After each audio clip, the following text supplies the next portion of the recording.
अस्सलाम वालेकुम, welcome to my channel creative thoughts. नाज़रीन, ड्रामा सीरियल कलंक काफ़ी ज़्यादा इंटरेस्टिंग हो चुका है।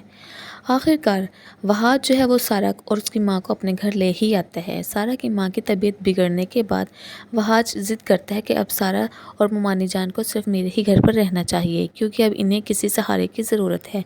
अगर ये दोनों इस घर में रहेंगी तो फिर इनका रहना मुश्किल हो जाएगा।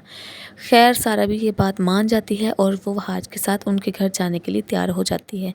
लेकिन जब आगे आता है, वहाज देखता है कि जो दुरैया है वो बहुत खुश दिली से सारा का इस्तकबाल करती है और वो बिल उसे बहुत खुश असलूबी से मिलती है। तो ये सब कुछ देखकर जो वहाज है वो काफ़ी ज़्यादा हैरानकुन हो जाता है। लेकिन वो उससे पूछता नहीं है कि आखिर इतनी खुश क्यों हो, क्योंकि दुरैया तो अब इसलिए ये सब कुछ कर रही है क्योंकि वो अपनी गलती छुपाना चाहती है। उसने जो शाहरुख को मिलने के लिए अपने घर बुलाया था, वो चाहती थी कि ये बात किसी को भी पता ना चले, और वो इसलिए सबसे बिल्कुल अच्छे तरीके से घुल मिल रही थी। दुरैया वहाज से कहती है कि आपकी पहली और आखिरी मोहब्बत तो सारा ही है। मुझे लगता है कि अब सारा के यहाँ आ जाने से मेरी इज़्ज़त में और मेरी जो अहमियत है उसमें कमी आ जाएगी। तो वहाज कहता है कि ऐसा बिल्कुल भी नहीं होगा। हाँ, मैं मानता हूँ कि मैं सारा से मोहब्बत करता था, पर अब तुम मेरी बीवी हो और मुझ पर जो सब इख्तियार सिर्फ तुम्हारा ही है। दूसरी तरफ आप लोग देखेंगे कि कैसे शीना को फर्राज ने धोखा दे दिया है, और वो रोती है, चीखती चिल्लाती है और अपनी बहन से कहती है कि तुम तो चाहती ही यही थी कि मेरा घर ना बसे। तो वो कहती है कि नहीं, मुझे पता था कि सरफराज एक झूठा इंसान है और तुमने बहुत साल अपने उस झूठे शख्स के लिए ज़ाया कर दिए हैं। मैं तुम्हें शुरू से ही समझाती थी कि सरफराज के पीछे ना जाओ, वो शादीशुदा है, वो हरगिज़ अपनी बीवी को नहीं छोड़ेगा, और फिर उसके बच्चे भी हैं, तो फिर वो कैसे तुम्हारी वजह से वो अपनी बीवी और बच्चों को छोड़ सकता है। खैर, शीना की समझ में अब ये बात आ चुकी है कि सरफराज ने उसे धोखा दिया है, लेकिन शीना सरफराज को ऐसे नहीं छोड़ेगी। आने वाली एपिसोड में आप लोग देखेंगे कि कैसे शीना जो है उस सरफराज से बदला लेने के लिए आखिरकार दानियाल के ऑफिस पहुंच जाती है, और वहां जाकर वो दानियाल सबको सारी असलियत सरफराज के बता देती है, और वो फिर सारा से भी माफ़ी मांगेगी कि वो कहेगी कि सारा, मैंने जो कुछ भी तुम्हारे साथ किया है वो सब कुछ मैंने सरफराज के कहने पर किया था। मुझे भला तुमसे क्या मसला हो सकता है। सरफराज जो है वो एक घटिया तरीन इंसान था और वो हर लड़की पर आंख रखता था।